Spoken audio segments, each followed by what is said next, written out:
জাম জোরে আটকে থাকি, অটো রিক্সা ডাইনে বামে ঢুকায় দেয়। এগুলো তো হুদাও দোষ দেয়। এগুলো এদিকে আস্তে আরেক করে থাকে।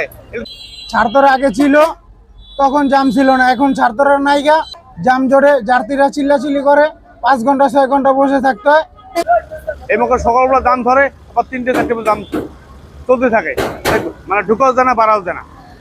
ঠিক একবারে ঢুকি বেড়া তো সম্ভব না, এই দীর্ঘক্ষণ থাকতে হয় ওই রোজের মধ্যে, যে ঠান্ডা পড়া রোজ ধান তো বেড়ে থাকে, উপায় নেই। অটো রিক্সা ডাইনে বামে ঢুকায় দেয়। প্রশাসন মাঠে থাকলে, কাজ করলে জামজট আশা করি ক্লিয়ার হয়ে যাবে। এগুলো তো হুদাও দোষ দেয়।